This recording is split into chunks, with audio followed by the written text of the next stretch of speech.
So in general, throughout the series, we're going to be treating capacity building in terms of basically a transfer of resources and knowledge from one actor to another, with the general objective of increasing the latter's ability to confront challenges in international peace and security. We're talking about things like security force assistance, arms sales training, advising. We're also talking about capacity building in the context of peace operations, including of troops and police deployed in those operations and the organizations managing those operations. In all of these contexts, someone is helping out somebody else, or is claiming to be helping out somebody else. I wanted to raise two very general aspects of this kind of interaction that I think are important for and come up in the literature and in what we knew about capacity building before COVID-19 hit. But there are also two issues that I think COVID-19 raises with some pretty important consequences, intersects with some pretty important consequences. The first issue for me is to what degree capacity building is actually a significant priority, okay, for the states and organizations that undertake it, to what degree it signals that a particular security challenge is actually a priority. And I think that there's a couple of conflicting things that we can say about this. The money and the personnel that states and international organizations invest in these efforts can be considerable. Over the past 20 years, capacity building has become an increasingly popular tool with an increasing number of states undertaking it to increased degree. For Canada, for example, according to a report that Lieutenant Colonel Leroux wrote this summer, about 70% of Canadian military personnel who are on joint operations, command operations, named operations, are doing capacity building either as a primary or secondary activity. So it's a very, very large thing, for example, that the Canadian Armed Forces are doing.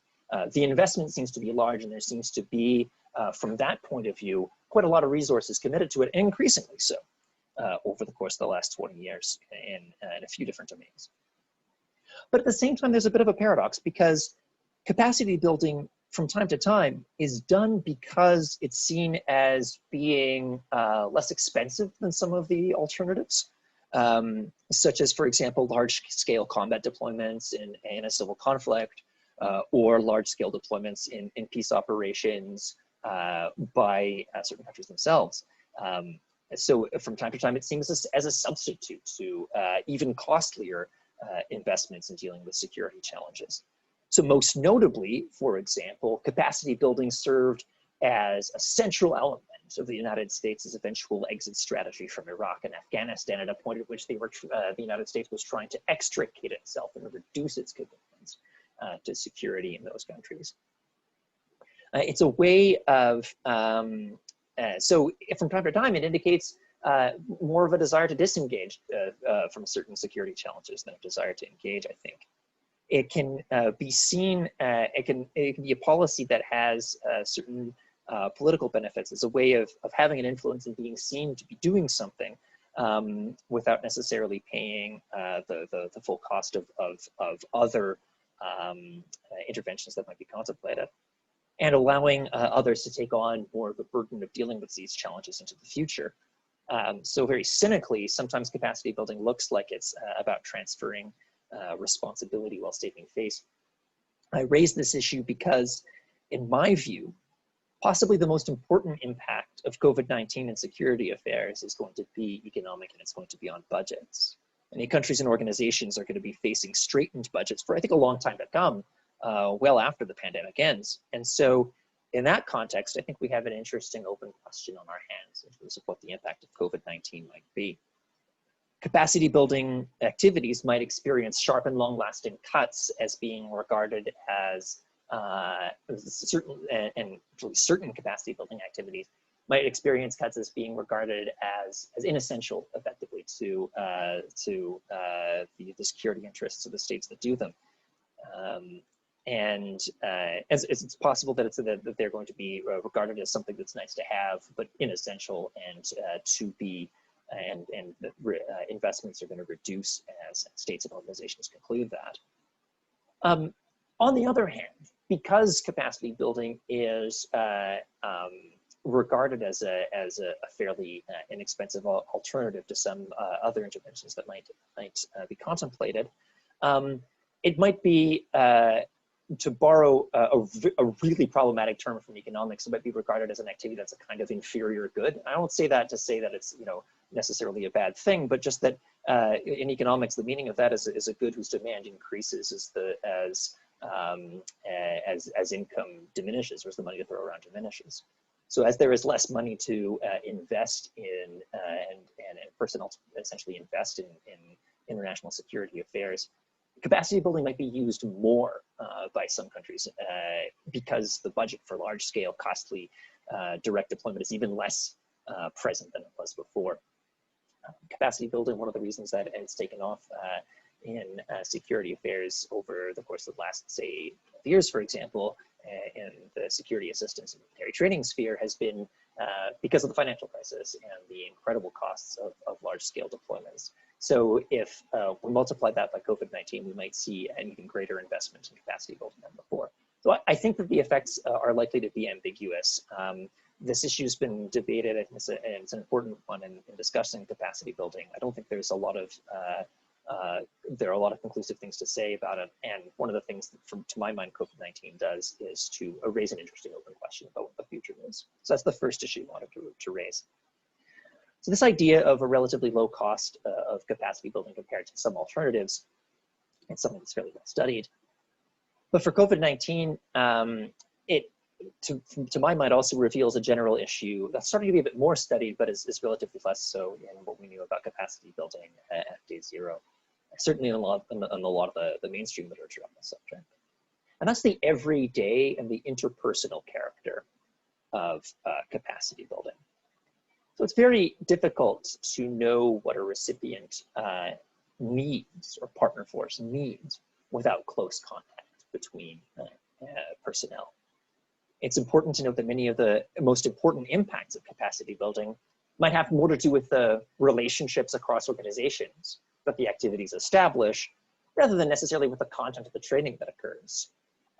So for example, one of the most cited works in the military training sphere has been an argument of linking capacity building activities, in particular military training, to coups on the basis, among other things, of the connections that officers establish in the course of engaging in military training. So beyond what's actually being taught, the fact of going on and on these kinds of activities may be in a sense more important. So many capacity building activities therefore depend on interpersonal contacts, depend on travel. We're talking about, for example, soldiers, police officers, civilians, civil servants, and diplomats working, and members of non-governmental organizations and contractors working closely together with each other in groups, anywhere from a few to several hundred people in close touch at once. It can be hard to do that under social distancing. One of the impacts of COVID-19 has therefore been to restrict these interpersonal contacts. And one impact I think of COVID-19 on IR generally is to remind us of the physicality of international relations and its practices. Diplomats have had a hard time meeting each other in hallways and for lunch. The Office for the Prohibition of Chemical Weapons, the IAEA, have tried to maintain their weapons inspections as much as possible, but they're subject to local public health guidelines because they involve personnel going from one place to another.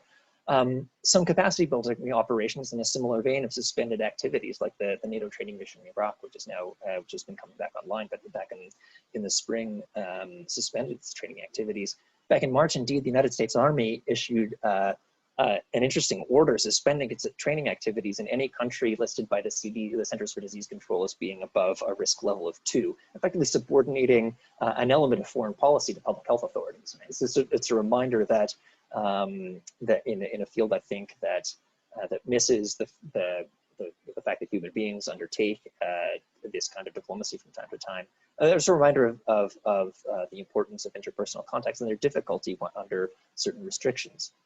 So there's going to be waves throughout the world in the meantime, looking ahead, as well as preparations to the next pandemic.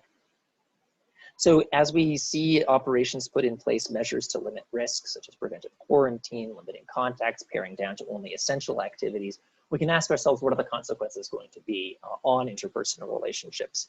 What are the consequences going to be on, for example, the ability to really learn what a partner army or police force or organization really needs, and what the challenges are that it's facing, how to bridge the gap between what a capacity builder can do and what a partner or recipient organization needs.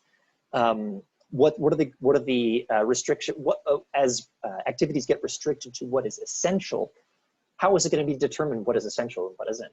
Are we going to be witnessing a sense of what organizations and states are really trying to accomplish when they do capacity building, and what they regard as tasks that aren't so important to be involved in?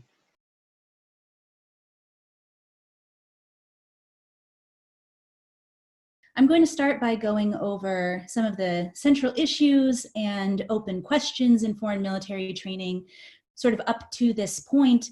And then in the second half of my remarks, I'll pivot to talking about some of the ways that I think COVID has and will likely continue to affect these issues.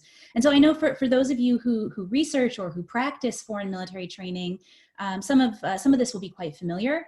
But hopefully there will be some new ideas in here to spark our discussion as well. So just to start, what do we mean when we talk about foreign military training? So to make sure that we're sort of all on the same page, foreign military training is a type of security cooperation in which one actor sort of helps to bolster the security capacity and expertise of another actor, usually a weaker state, but by training their armed forces. And so training is designed, importantly, to impart capabilities as well as norms. So in other words, it's designed to teach recipient militaries the tactical, operational, and strategic skills that they need to operate effectively, as well as the norms and standards that they need to operate appropriately. And so the policy vision is for both creating competent and legitimate forces that are capable of conducting the missions assigned to them. And foreign military training has deep historical roots, but as Theo also mentioned in his remarks, it's really burgeoned in popularity in recent decades. And so programs designed to train and equip militaries have proliferated, sort of becoming linchpins of US strategy in particular, in places ranging from Iraq and Afghanistan to Somalia, numerous other countries. Just as a quick aside, practitioners sometimes differentiate between military education that's sort of in a classroom setting, strategic level, oriented more towards officers, and training, which tactical or operational training, which may be more field-based, oriented towards rank and file. For the purposes of my remarks that follow, I sort of refer to both training and education under this rubric of foreign military training. And really, the global reach of training is truly extraordinary. According to data from Lee and Theo that's forthcoming, between 2007 and 2016, the United States alone spent an average of nearly $1.7 billion a year training military personnel from over 154 different countries. And some countries receive sort of token amounts of training, others receive huge amounts. And so just to give you, an example to ground this, in 2016, for example, the Cabo Verdean military had just about 1% of their forces exposed to US training. That same year, the Nigerian military had about 60% of their military exposed to US training. And so, but to be clear, training is not just an American phenomenon at all. Virtually all great powers conduct foreign military training. Most medium powers, regional powers export training as well. I believe that Canada, for example, conducted training in 20 different countries last year alone. Much of the discussion that follows, however, does draw primarily on empirical evidence from the US for two sort of pragmatic reasons. One, the US does the most training, and two, it by far publishes the most data on its training. And as a result, most of the academic research that's been conducted to date focuses on the effects of US training. And so, it's worth considering as part of this whole conversation what providers are trying to accomplish with training. And this question really doesn't get nearly enough attention because asking whether something works requires knowing what it was supposed to do in the first place. And Theo and Lee's new data set identifies sort of 8 major categories of objectives: military performance, counterterrorism, human rights, gender, civil military relations, democratization, governance, narcotics. My own research, coding foreign policy objectives from the US Foreign Military Training Reports, adds a few more things to that list. And I think just a main point here that I like to underscore is that training goals address both capabilities and norms. And so particularly when it comes to liberal democratic providers, they want to make partner militaries better at fighting insurgents, for example, but also really want them to adhere to international laws of war while doing so. And so you do see attention to both of these things. But what do we know about the effects of all this activity? And just when I say we, so I'm sort of inclusively referring to scholars, analysts, policymakers, people who are sort of involved in this sphere. Although the evidence comes primarily from academic researchers who generally focus on one of 2 levels of analysis. So national, meaning the effects of training on state behavior, or subnational, looking at the effects of training on the militaries themselves. And these studies generally use either sort of a principal agent, bargaining, or socialization framework to understand the effects of training. And so I'm going to briefly summarize some of the key findings and controversies in each set of these studies. So first, in the last few years, there's really been this wave of research examining efforts to bolster partner forces in the context of counterterrorism and counterinsurgency campaigns. And these studies usually use a principal agent framework in which a sort of great power, typically the United States, is the principal, and the recipient state is the agent. And the principal's efforts to sort of train and equip foreign forces often fail because the agent regime has other priorities like staying in power. And because the agents are preoccupied with staying in power, they're unlikely to allow any kind of training that's actually going to threaten their control. So they limit who gets training, they siphon off resources, they subvert security assistance. And so scholars have sort of told us that, it's no surprise, training rarely works, more competent militaries rarely emerge. I think there are a couple of important limitations to these studies, and I'll just flag 2. So first of all, they tend to focus on active armed conflict where, a typically corrupt regime is battling for power, so a civil war type of situation. But most training does not actually seem to happen in the context of active armed conflict. My analyses of foreign military training in Africa show that in fact, civil war and terrorism have virtually no relationship to the amount of training that countries receive. So in non-Civil War cases, the incentive structures probably look pretty different, and we need to think about what those incentive structures are. And for another thing, these studies tend to collapse the distance between the government and the military as part of sort of the simplifying assumptions in the principal agent model. And so that kind of misses the way that preferences can actually vary within the state. And that's a problem because training is often trying to change military preferences in ways that are endogenous to the training relationship itself. Now, a second set of studies takes seriously this prospect for sort of different preferences within military institutions and looks at the effect of training on militaries themselves. And so most of these scholars sort of recognize that training providers try to export professional norms that should restrain military behavior at home, but they really disagree on whether it works. And so on the one hand, you have some scholars who say, yes, socialization can work. They find that US military training sort of leads to fewer coups, less repression, more support for political liberalization. And others sort of find the opposite, right? They say, no, socialization is anemic. Militaries that receive US training are more coup prone and more likely to abuse human rights.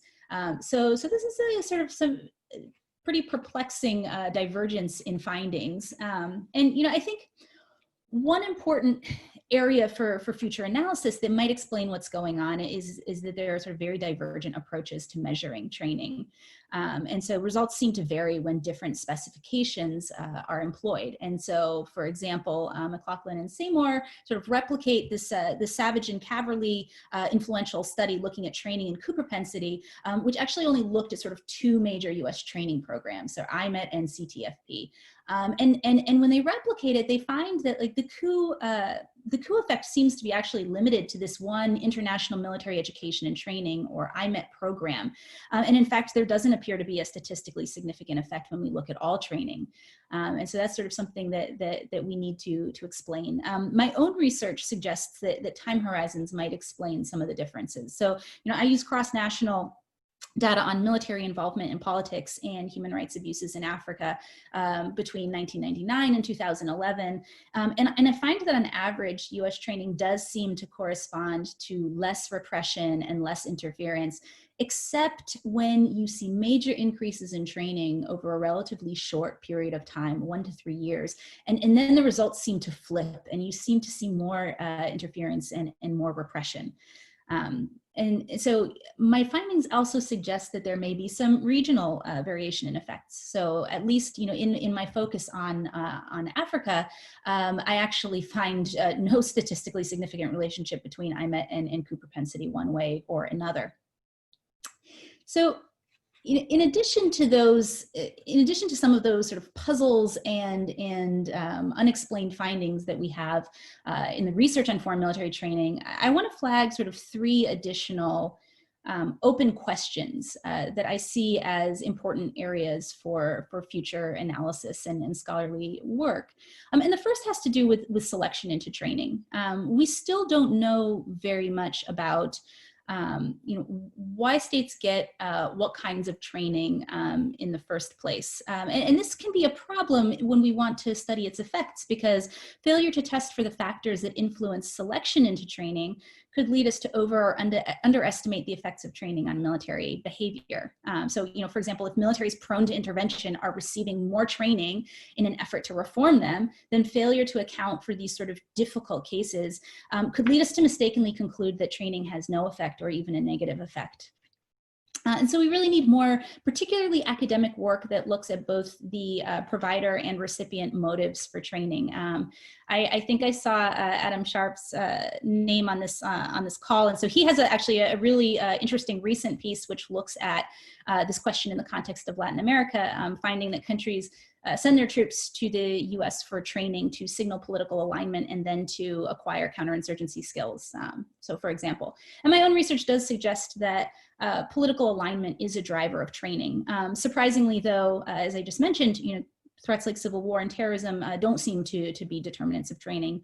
Instead, training seems to go to growing economies with larger militaries that are on relatively stable political footing. In other words, countries that we might think of as easier cases. So another open question is the role of multiple providers. So most countries receive training from multiple sources, but we know relatively little about how providers compete or cooperate, or how recipients sort of exercise agency in selecting between providers. And so my research suggests that the presence of competing providers might actually dilute the effectiveness of norms transmission, particularly if competing providers are promoting counter messages. And then, a final question sort of to flag for us to discuss is the question of how individual training leads to organizational and state level outcomes. There really hasn't been enough theorizing yet about mechanisms of sort of aggregation from individual inputs to collective behavior. And that requires also looking at sort of other variables and factors that co-determine outcomes. For example, how political factors mediate the effects of training and vice versa. So political will is a very poorly understood variable, for example. Policymakers and academics recognize that it matters, but no one I've talked to seems to have a very good sense of how to measure it, and I think that also sort of reflects in some academic work to date, and so sort of a discussion of how do we actually start to measure and operationalize these variables is an important one for future work. And with that being said, I'm going to sort of pivot now to talking a little bit about what I see as some of the impacts of COVID-19 on foreign military training. And so, my first sort of overarching comment here is that I think that disruptions to training are inevitable. They've certainly already happened, but there does seem to be some variation in terms of in terms of the severity and type of disruption, sort of both by type of training and by country. So, a few observations that I'll raise here. So first of all, not all types of training seem to be equally affected. And so, field-based training where courses are shorter, where social distancing is easier to maintain, maybe less affected, barring travel restrictions, of course, because people have to be able to leave their countries to go to training, or trainers have to be able to arrive to conduct it. And that was, particularly in the early months of the pandemic, a real barrier. Strategic level training and education, I think, are taking a different kind of hit for reasons I'll discuss next that sort of dovetail with Theo's comments about relationships.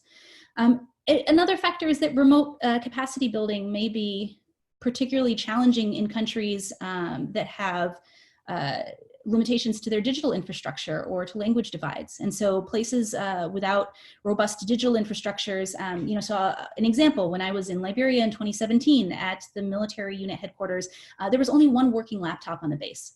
And so trying to conduct training, trying to hold meetings like this one over Zoom virtually are particularly challenging under those circumstances. I also know, from talking recently to US security cooperation officers who report that they're sort of finding it difficult to work virtually with partners in Francophone countries in Africa, for example, because they're finding that the language differences are harder to navigate in an online context than in person.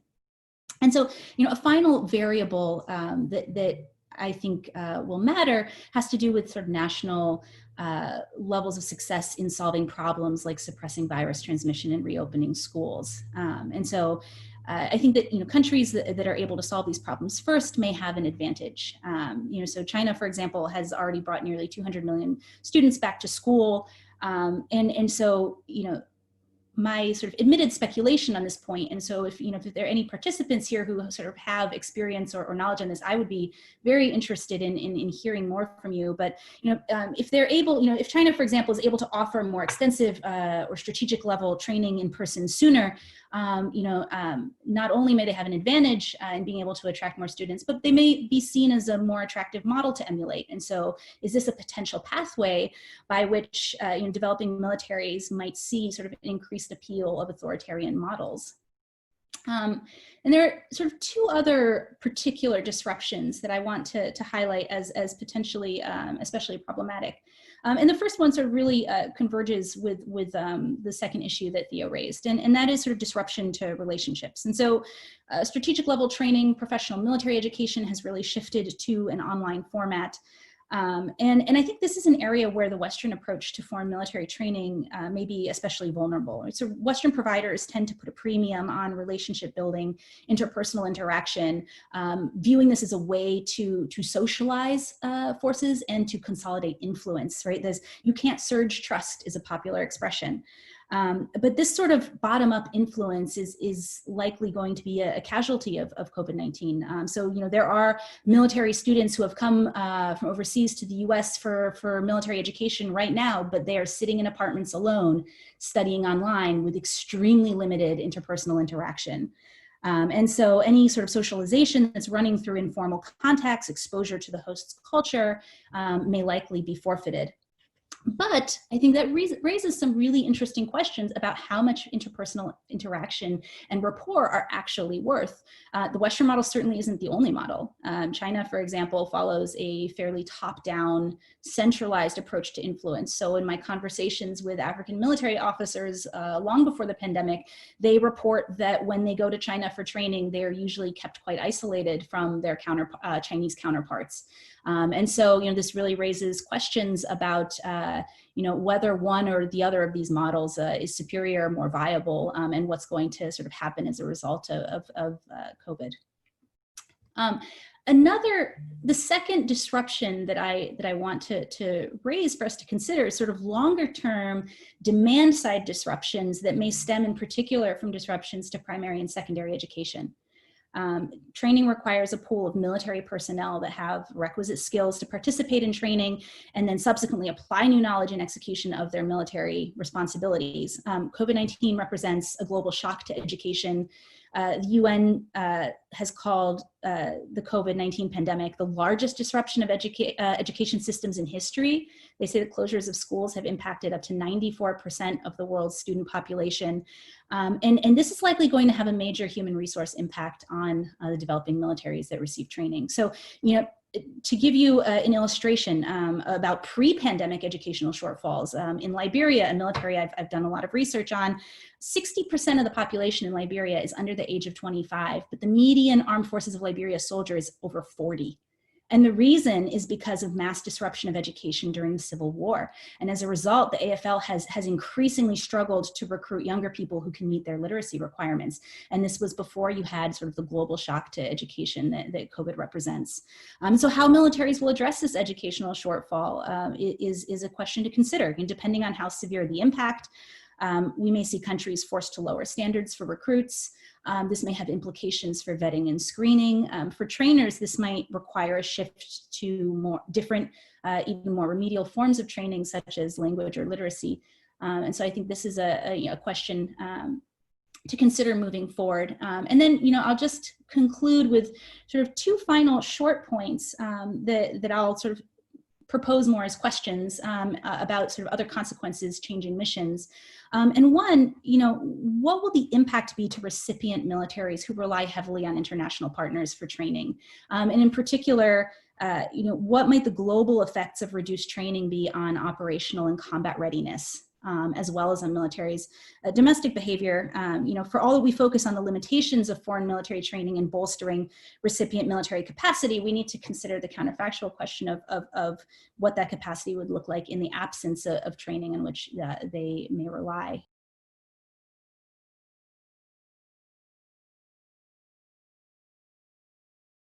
So I want to speak today about three important trends that were already impacting on peace operations, but they are being directly and indirectly impacted by COVID-19.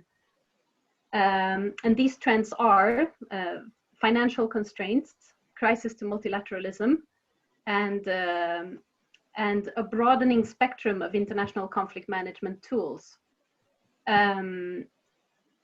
So being asked to reflect on what we knew about peace operations at day zero, so to speak, these were trends that were already importantly impacting on what was possible and what was not possible in peace operations. But we are seeing that these trends are now deepening or shifting a little bit because of the pandemic. It is, of course, both tricky and premature to speculate about the extent to which the pandemic will lead to longer-term decisive changes, but we do see an added urgency and a lot of disruptive and mixed implications for the capacity of peace operations to restore international peace and security. We know that the pandemic has been called a game changer by the UN Security Secretary General Guterres. Perhaps that's a bit early to say that it's a game changer, but it has certainly acted as a catalyst for rapid short-term adaptation of international conflict management tools. It has exposed vulnerabilities and systemic inequalities, also inherent to the UN system itself and the way we conduct operations. Currently, the clarion call, the new fashion slogan, has been something that seems so obvious: international cooperation, international solidarity. In fact, something that we have been that has been missing in action in the beginning of this pandemic is what we're now calling for. So I think it's safe to say that the best way to safeguard peacekeeping during this time of downsizing and defunding will be to prioritize those norms and practices where we can get the P5 and the bulk of UN member states to agree and overcome divisions. I want to add a word of caution because it is very tempting from at least what I've seen to use quite alarmist language that securitizes the pandemic, especially in relation to peacekeeping operations and other security operations. The securitizing has as effect of classifying people or activities as threats or risks, as vectors of disease. And this can have dangerous implications unless we try to look at it from a systemic, more comprehensive perspective. Such a comprehensive perspective would necessitate analysis and risk impact assessments that could untangle the secondary effects from the direct effects. of the infectious disease itself. A form of crisis politics that mobilizes fear and uncertainty is bad news for peace operations. The pandemic is not a war to be fought, and international cooperation will not be well served by fear-mongering and mobilizing as if it were a war during this time. Our peacekeepers deployed in already difficult security theaters have been put to greater risks when instability worsens and when societies are exposed to even more repressive containment measures, decline in economic activities, and authoritarian tendencies. Some governments are introducing these kind of exceptional crisis sorts of measures in the name of COVID-19. And it is important that the UN system and us as experts, practitioners, scholars, do not play into this game of securitizing the pandemic. So therefore, it's unfortunate that we hear terminology sometimes suggesting that peacekeepers are, so to speak, at the front line of combating COVID-19. I would suggest that we try to find other terminology. But let me get to those three trends that I mentioned at the outset. The first one being financial pressure and contraction of peace operations. A period of contraction in UN peacekeeping characterizes the last 10 years at least. During this decade, UN member states have demanded cost reductions in several ongoing operations and have pushed for disengagement. Large and long-standing missions have closed down, such as Liberia, Cote d'Ivoire, and Haiti. Overall deployments are shrinking. No large-scale new missions have been approved since the year 2014. We see that ongoing large-scale missions in Darfur and the Democratic Republic of Congo are now facing further personnel reductions and will in the near future be replaced by smaller sized political missions. As Katharina Coleman's recent article in International Peacekeeping shows, it is the civilian UN peacekeepers that have been particularly affected by downsizing. Civilian posts are declining more steeply and since longer back than mission budgets or uniformed personnel deployments. Coleman's data shows us that UN peacekeeping has cut down on civilian positions more drastically since 2010, actually representing a 37% decline, which was surprising to me when I read her work. Her argument is that these downsizing processes have detrimental impact on civilian productivity and performance, and therefore on mission performance overall, because civilian personnel, of course, together with uniformed personnel, are performing critical functions for the overall success of peace operations. So we cannot have one being successful fully without the other. What we saw in this year's peacekeeping budget decision was that the worldwide economic strain caused by COVID-19 did not lead to major budget contractions, at least not yet, even though we are expecting these to affect budget considerations next year. The Fifth Committee approved the peacekeeping budget, making only modest cuts, but it was telling that those cuts that were made affected requests for civilian posts that were critical to protection of civilians' positions in some of the most challenging mission contexts today, which led influential voices such as Civilians in Conflict to remind UN member states of their commitment to the Action for Peacekeeping commitment that they made in 2018, which said that mandates must be matched with adequate resources. That is, missions with ambitious mandates should not be asked to do more with less. The pandemic,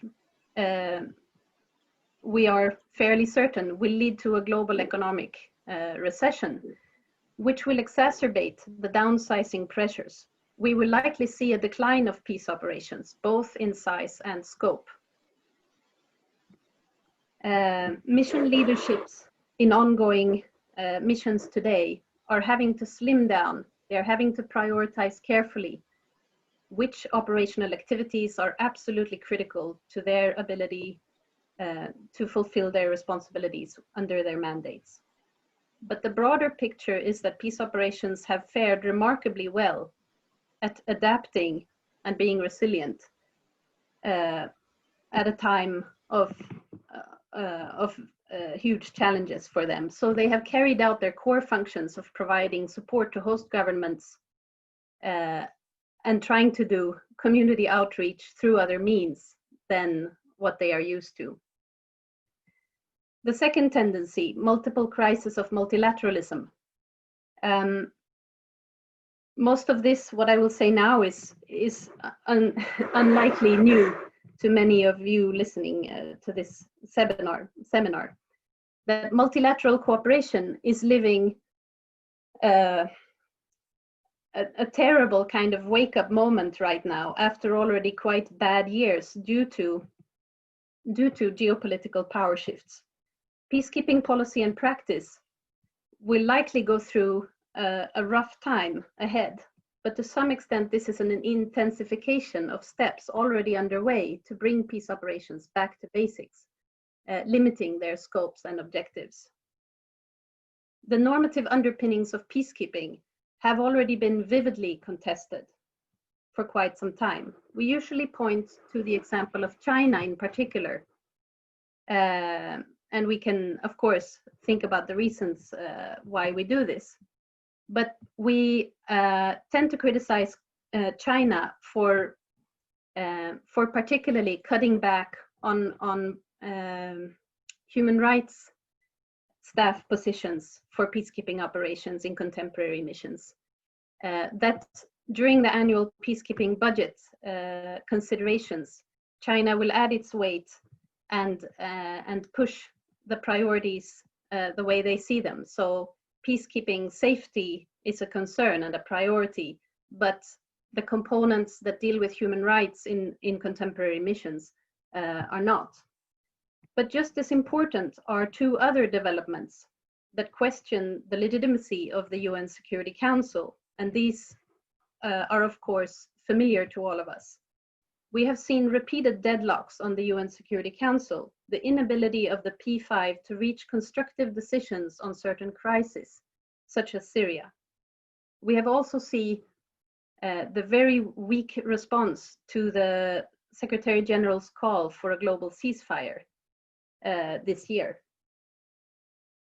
We have seen a disturbing practice by major powers of intervening outside of the framework of the UN Security Council on their own or through proxies. And examples include the US, the UK, and France intervening in Libya in 2011, Russia and Turkey intervening in Syria since 2015, and in Libya in 2020. Furthermore, an additional challenge is the rise of right-wing nationalist movements and governments that further challenge the legitimacy of a multilateral world order. Action for Peacekeeping, launched in 2018, remains the main framework to strengthen UN peacekeeping. And at that time, we saw 154 countries, including the P5, agreeing to revalue, revitalize, and stand ready to strengthen UN peacekeeping.